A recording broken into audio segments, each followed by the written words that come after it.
Hello everyone, welcome back to our YouTube channel. तो इस video में अपन बात करने वाले चैप्टर नंबर 8 के एक इम्पॉर्टेंट टॉपिक के बारे में जो आपके May 24 एग्ज़ाम में जो है ज़्यादा आने के चांसेस बन रहे हैं। ठीक है, तो उस वाले टॉपिक को न केवल मैं इस वीडियो में आपके साथ डिस्कस करूँगा, साथ ही में मैं आपको जो है कुछ लर्निंग ट्रिक जो है आपको उसको याद रखने के लिए भी बताऊँगा। और 3-4 बार जो है एक बार लूप रिविज़न अगर इसमें हो गया आपको जो है वो क्वेश्चन माइंड में बैठ जाएगा।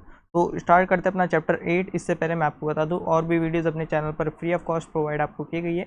मेक श्योर उनको विजिट जरूर से कीजिएगा और उनका जो यहाँ पर पूरा बेनिफिट लेने की कोशिश कीजिए। स्टार्ट करते हैं अपने क्वेश्चन को। तो अपना जो टॉपिक है चैप्टर नंबर 8 में आप स्टडी मैथ रेफर कर सकते हैं। ठीक है, तो चैप्टर 8 में पेज नंबर आपको 8.5 पर वो जहाँ तक मुझे याद है 8.5 पर वो अपना टॉपिक आपको मिल जाएगा। तो देख लेते हैं एक बार 8.5 पर। जी हाँ, 8.5 पर आपको ये टॉपिक मिल जाएगा जिसमें बात की गई है टू फॉर्म एन ओपिनियन। तो ऑडिटर को क्या करना पड़ेगा, जो रीजनेबल एश्योरेंस जो अपन ने डेफिनेशन में देखा है, ठीक है, तो उसमें अपन ने एंड में देखा था कि ऑडिटर को एक कंक्लूजन के बेसिस पर उसको ऑडिट रिपोर्ट वगैरह बनानी पड़ती है। तो कंक्लूजन जो वो फॉर्म करेगा उस पर बात जो यहाँ पर की गई है। ठीक है, वो क्या बात की गई है कि जो भी रीजनेबल एश्योरेंस से रिलेटेड वो ओपिनियन देगा तो उस रीजनेबल एश्योरेंस को पता लगाने के लिए वो किस हद तक जो है जा सकता है, वो चीज़ यहाँ पर डिस्कस की हुई है। जिसमें सबसे पहले जो 1.3 नंबर का टॉपिक आपको दिया हुआ है इवैल्यूएशन बाय द ऑडिटर, मतलब ऑडिटर जो यहाँ पर रीजनेबल एश्योरेंस के लिए जो है क्या क्या चीज़ें चेक करेगा वो चीज़ यहाँ पर बताई गई है। तो दो तरह के टॉपिक आपको यहाँ पर देखने को मिलेंगे, एक तो क्वालिटेटिव एस्पेक्ट्स, ठीक है, एस्पेक्ट्स वाले जो है ये वाला टॉपिक आपको देखने को मिलेगा, और नेक्स्ट टॉपिक जो है specific evaluation by the auditor. ये दोनों टॉपिक इंपॉर्टेंट है, पर इस वीडियो में अपन बात करने वाले केवल 1.3.1 वाले टॉपिक की, यानी कि qualitative aspects of the entities accounting practices. ठीक है, तो सबसे पहले मैं आपको ये टॉपिक समझा देता हूँ ताकि आपको फिर रिकॉल करवाएं अपन, तो आपको वो पॉइंटर जो यहाँ पर अच्छे से दिमाग में बैठ पाए। तो इसमें ये जो पहला टॉपिक आपको देखने को मिल रहा है, ठीक है, इसमें सबसे पहला पॉइंट आपको देखने का मिलता है कि management makes the number of judgement about the amount and disclosure in the financial statement. तो जैसा कि आपको पता है कि जो फाइनेंशियल स्टेटमेंट अपने प्रिपेयर किए जाते हैं उसको कुछ एस्टिमेशन लगाकर यहाँ पर प्रिपेयर किया जाता है। जैसे कि मैं आपको एक एग्जांपल दूं, जैसे कि आप जो इन्वेंट्री का वैल्यूएशन करते हैं वो कुछ आप WDV के बेसिस पर करते हैं, और कुछ एंटिटीज़ यहाँ पर जो है जो एक मिनट फीफो मेथड जो यहाँ पर फॉलो करती है, कुछ WAV यानी कि वेटेड एवरेज मेथड फॉलो करती है। तो ये अलग अलग एस्टिमेट्स जो यहाँ पर मैनेजमेंट के द्वारा ली जाती है। ठीक है, और कुछ अकाउंटिंग एस्टिमेट्स भी यहाँ पर लिए जाते हैं। ठीक है, तो उसकी बात की गई कि मैनेजमेंट मेक करती है नंबर ऑफ जजमेंट्स जो किससे रिलेटेड रहते हैं, अपने अमाउंट से रिलेटेड रहते हैं और डिस्क्लोजर से रिलेटेड रहते हैं, जो कि फाइनेंशियल स्टेटमेंट में दिखाए जाते हैं। नेक्स्ट जो पॉइंट यहाँ पर अपना 260 के बारे में बताया गया। तो ऐसे 260 आपको जो है अपनी बुक में देखने को मिल जाएगा, जिसमें जो है TCWG के साथ जो है डिस्कशन करता है एक ऑडिटर, और कुछ जो यहाँ पर मतलब जानने की कोशिश करता है वो आपको वहीं पे ही देखने को मिलेगा। ठीक है, तो उसकी यहाँ पर बात की गई कि ऐसे 260 जो रिवाइज हो चुका है, ठीक है, उसके बेसिस पर यहाँ पर जो डिस्कशन किए हैं क्वालिटेटिव एस्पेक्ट्स के बारे में अकाउंटिंग प्रैक्टिसेस के, उसके बारे में जो है बताया गया है। इसके जस्ट बाद जो नेक्स्ट बात कही गई है ये बहुत इंपॉर्टेंट है। ठीक है, इस पे आपको MCQ वगैरह भी देखने को मिल सकता है हो सका तो बोला गया है कि in considering the qualitative aspects of the entities accounting practices, कि अकाउंटिंग प्रैक्टिसेस जो भी रहती है उससे रिलेटेड क्वालिटेटिव एस्पेक्ट जो भी चेक किए जाएंगे, तो ऑडिटर अगर अवेयर होता है ऐसे पॉसिबल बायसनेस से जो मैनेजमेंट ने अपनी जजमेंट में की है, मतलब मैनेजमेंट जो है इस तरह से बायस हो रहा है, जो ऑडिटर को क्या इंडिकेट कर रहा है कि ये जो लैक ऑफ न्यूट्रलिटी, ठीक है, और एक जो यहाँ पर कि इफेक्ट ऑफ अनकरेक्टेड मिसस्टेटमेंट, दोनों साथ में मिलकर ऐसा कारण पैदा कर रहे हैं जिससे जो है आपका मटेरियल मिसस्टेटमेंट होने के चांसेस बन रहे हैं। ठीक है, तो 2 वर्ड मैंने आपको यहाँ पर बताया, तो लैक ऑफ न्यूट्रलिटी की बात की गई है, और साथ में जो यहाँ पर जो फाइनेंशियल स्टेटमेंट है वो इफेक्ट ऑफ अनकरेक्टेड मिसस्टेटमेंट की यहाँ पर बात की गई। तो अपन एक बार लिख लेते हैं लैक ऑफ न्यूट्रलिटी, ठीक है, और साथ ही में इसके साथ जो है बताया गया है effect of uncorrected misstatement. Just a minute, तो ये दोनों चीज़ें जो यहाँ पर लैक ऑफ न्यूट्रलिटी और इफेक्ट ऑफ अनकरेक्टेड मिसस्टेटमेंट, ये दोनों साथ में मिलकर एक ऐसा इफेक्ट पैदा कर रहे हैं जिससे जो आपके जो मटेरियल मिसस्टेटमेंट होने के चांसेस है वो बढ़ रहे हैं। ठीक है, तो ऐसा ऑडिटर को ये लगता है। तो एक तो मतलब जो 2 वर्ड यहाँ पर बात की गई है, सबसे पहले लैक ऑफ न्यूट्रलिटी और साथ में इफेक्ट ऑफ अनकरेक्टेड मिसस्टेटमेंट, इन दोनों का एक बार मीनिंग मैं आपको समझा दूँ कि लैक ऑफ न्यूट्रलिटी क्या होती है। तो लैक ऑफ न्यूट्रलिटी को पता लगाने के लिए आपको 2 इंडिकेटर्स यहाँ पर देखने होते हैं कि जो मैनेजमेंट है उसको एक ऑडिटर ने क्या किया, जो भी मिसस्टेटमेंट मिली है वो मैनेजमेंट को जाकर बता दिया, ठीक है। अब मैनेजमेंट क्या कर रहा है, मान के चलो 4-5 मिसस्टेटमेंट है, ठीक है, तो इसको करेक्ट कर दिया मैनेजमेंट ने, इसको करेक्ट कर दिया, ठीक है, क्योंकि इसका पॉजिटिव इफेक्ट आ रहा था। इसको करेक्ट नहीं किया, क्योंकि अगर इसका मतलब इसको करेक्ट वो करता है तो उसका नेगेटिव इम्पैक्ट जो है उसके फाइनेंशियल स्टेटमेंट पर जाता है। और इसको भी उसने करेक्ट नहीं किया सेम रीज़न से, और इसको करेक्ट कर दिया। तो मैनेजमेंट ने क्या किया, जो सेलेक्टिव करेक्शन किया कि इससे तो उसको फ़ायदा हो रहा था इसलिए उसने करेक्ट कर दिया, इससे भी उसको फ़ायदा हो रहा था इसलिए उसने करेक्ट कर दिया, पर ये दोनों जो यहाँ पर अगर वो करेक्ट कर देता तो उसके फाइनेंशियल स्टेटमेंट पर जो है नेगेटिव इम्पैक्ट पड़ जाता। तो इस तरह से मैनेजमेंट क्या कर रहा है, सेलेक्टिव करेक्शन कर रहा है, ठीक है। एक बार वापस से पढ़ देता हूँ मैं आपको ताकि अच्छे से समझ में आ जाए line. Selective correction of the misstatement bought by management attention during the audit, ठीक है। इसके बाद जो है सेकंड पॉइंट बोला गया, possible management biasness in making of accounting estimate. मतलब मैनेजमेंट जो है एक ऐसे अकाउंटिंग एस्टिमेट्स को जो यहाँ पर फॉलो कर रहा है जो उसको फ़ायदा दे रहे हैं, जो उसको नुकसान दे रहे हैं, उसको जो यहाँ पर वो अकाउंटिंग एस्टिमेट्स को जो यहाँ पर बायसनेस जो है देखने की यहाँ पर बात की गई है, ठीक है। तो 2 पॉइंट अपन ने यहाँ पर देखे कि लैक ऑफ न्यूट्रलिटी और इफेक्ट ऑफ अनकरेक्टेड मिसस्टेटमेंट। इसको अपन ने समझ लिया ये क्या होता है। इफेक्ट ऑफ अनकरेक्टेड मिसस्टेटमेंट क्या होता है कि अपन ने जो यहाँ पर मैनेजमेंट को कुछ गलतियाँ ले जा कर दी, अब उसमें से जो यहाँ पर जो गलतियाँ उसने सही कर दी वो ठीक है, जो गलतियाँ वो सही नहीं कर पाया उसको अपन बोलते हैं जो अनकरेक्टेड मिसस्टेटमेंट है वो, ठीक है। तो इन दोनों को जो यहाँ पर एक साथ मिलाकर देखा जाए तो फाइनेंशियल स्टेटमेंट जो है वो एज अ होल जो यहाँ पर मटेरियल मिस्टेटेड ऑडिटर को लगते हैं। तो ये 2 इंडिकेटर थर्ड वाले पॉइंट में अपन को बताए गए। अब जो लास्ट पॉइंट है फोर्थ वाला कि जो ऐसे 540 है उसमें एड्रेस किया जाता है possible management biasness in making of accounting estimates.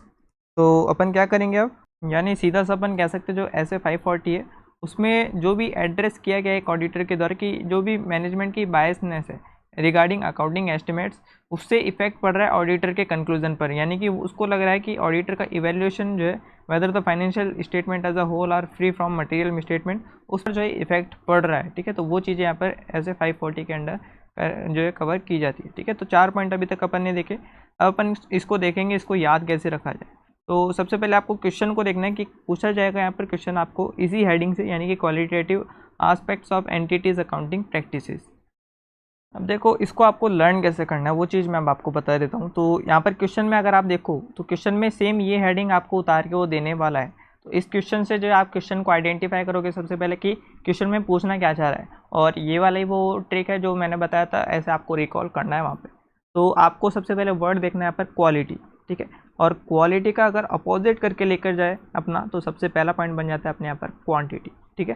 फिर सेकंड पॉइंट वापस से बनाना आपको क्या, क्वालिटी, ठीक है। तो पहला पॉइंट अपन ने बनाया क्वांटिटी और दूसरा पॉइंट अपन ने बनाया क्वालिटी, ठीक है।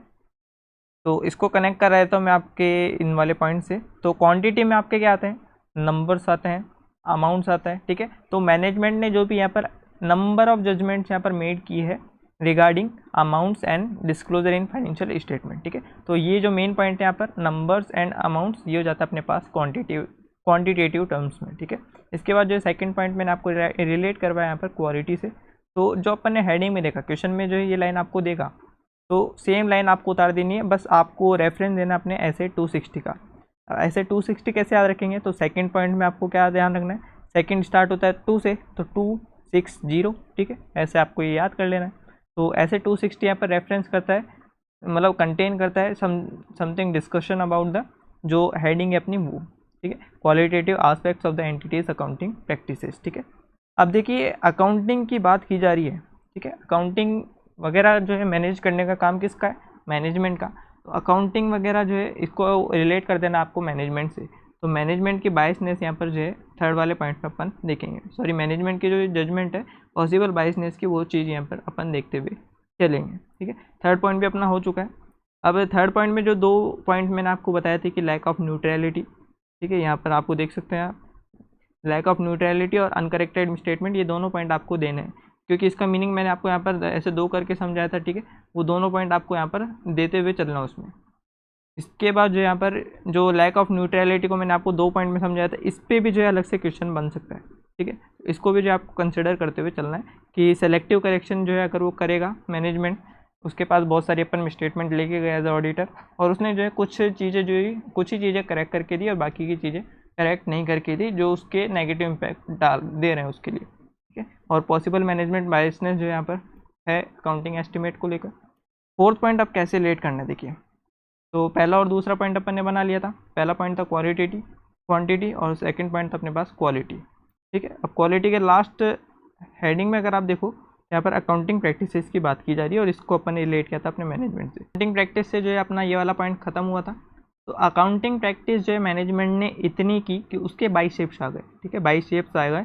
तो अकाउंटिंग प्रैक्टिसेस जो अपने यहाँ से कंटिन्यू हो रहा था, तो मैनेजमेंट की जो है मैनेजमेंट की क्या जाती है इधर, बायसनेस। ठीक है, जिससे जो यहाँ पर क्या हो रहा था, वो बाई शेप्स बना रहा था। तो बाई शेप्स, ठीक है, बाई शेप्स ES आ जाता है लास्ट में, तो बायसनेस से यहाँ पर इसको कनेक्ट कर सकते हैं। ठीक है, थर्ड 3 पॉइंट बन गए यहाँ पर। ठीक है, अब मैनेजमेंट जो है क्या कर रहा है, बाई शेप्स उसने बना लिया। अब वो क्या मांग रहा है, साइकिल मांग रहा है, ताकि वो साइकिल को न्यूट्रल पे चला सके, न्यूट्रल गियर पे चला सके। ठीक है, वैसे आप समझ सकते हैं। तो न्यूट्रलिटी अपने इस वाले पॉइंट में आ जाता है और इस साइकिल को लेकर जाकर वो कहाँ जाएगा, एक पते पर जाएगा। तो उसको अपन क्या बोलते हैं, एड्रेस। ठीक है, तो एड्रेस करेगा फोर्थ वाले पॉइंट में। देखिए यहाँ पर जो भी 540 में अपन ने देखा था, एड्रेस करेगा possible management biasness on accounting estimate. Same वो वाला पॉइंट है जो हेडिंग में दिया हुआ है। ठीक है, अब फोर्थ के बाद जो है अपने 5 आता है, 5 के बाद फिर से 4 आता है और फिर 0। इसको कनेक्ट करना है अपना ऐसे से। 4 के बाद 5 आता है, फिर आता है 4, फिर आता है 0। ठीक है, 540। तो इस तरह से 4 पॉइंट आपको लर्न करने हैं। होप्स आपको समझ में आए होंगे। एक बार मैं आपको जस्ट इनका जल्दी से रिविजन करा देता हूँ। पहला पॉइंट अपन ने देखा क्वांटिटी, इसके बाद जो अपन ने देखा क्वालिटी। ठीक है, तो क्वालिटी में सेम अपना हेडिंग उतारना अपन को। क्वांटिटी में अपन को क्या देखना था, क्वांटिटी में सबसे पहले जो नंबर ऑफ जजमेंट जो है मैनेजमेंट ने बनाई है। सेकंड पॉइंट अपन ने देखा जो किसके बारे में बनाई है, अमाउंट के बारे में और डिस्क्लोजर के बारे में। ठीक है, क्वालिटेटिव के बारे में जो है सेकंड पॉइंट पे था। तो ऐसे 260 यहाँ पर लेना है। ठीक है, रिवाइज वाला। और ऐसे 260 अपन को क्या बोलता है कि जो भी हेडिंग में बात की गई है उसके बारे में अपन सीधा सा लिख देंगे। तो हेडिंग में अपन को बोला गया था, देखिए, qualitative aspects of the entities accounting practices. अब मैनेजमेंट जो प्रैक्टिसेस वगैरह कौन कर रहा था, मैनेजमेंट कर रहा था। तो थर्ड पॉइंट अपना यहाँ पर बन जाएगा कि मैनेजमेंट प्रैक्टिसेस कर रहा था। वो क्यों कर रहा था, ताकि उसके 22 शेप्स आ सके। तो उसका 22 शेप्स, बाई SHAPES। ठीक है, तो इससे निकालना आपको बायसनेस वाला वर्ड, तो BIES, बायसनेस। ठीक है, ऐसे आप निकाल सकते हो। तो ये बन गया अपना थर्ड वाला पॉइंट। तो बाइसेप्स वगैरह तो बना ली उसने। ठीक है, अब वो क्या करेगा, अब वो लेगा एक बाईसाइकिल। ठीक है, बाईसाइकिल से वो कहाँ जाएगा, अब बाईसाइकिल से जाएगा वो अब एक पते पर। पते को अपन क्या बोलते हैं, एड्रेस। ठीक है, तो फोर्थ पॉइंट में हो जाएगा अपने पास एड्रेस। ठीक है, तो एड्रेस करें जो भी मैनेजमेंट ने possible management biasness in making accounting estimate. तो इसको आपको कवर करना है। ठीक है, 4 के बाद क्या आता है, 5 आता है, फिर 4 आता है और फिर 0। ऐसे 540 से रिलेट कर देना है। ठीक है, तो इस तरह से 4 पॉइंट आपको याद करने हैं, उससे समझ में आएंगे। वीडियो पसंद है तो वीडियो को लाइक करना। और भी हमारे पास वीडियोस चैप्टर 1 की, चैप्टर 2 की अपलोड की हुई है, चैप्टर 3 की हाफ यहाँ पर अपलोड की हुई है, उसको जाकर जरूर से देखना। और अकाउंट्स की भी जो यहाँ पर वीडियोज़ आपको चैनल पर प्रोवाइड हो जाएगी। मिलता है नेक्स्ट वीडियो में, तब तक के लिए टेक केयर, गुड बाय।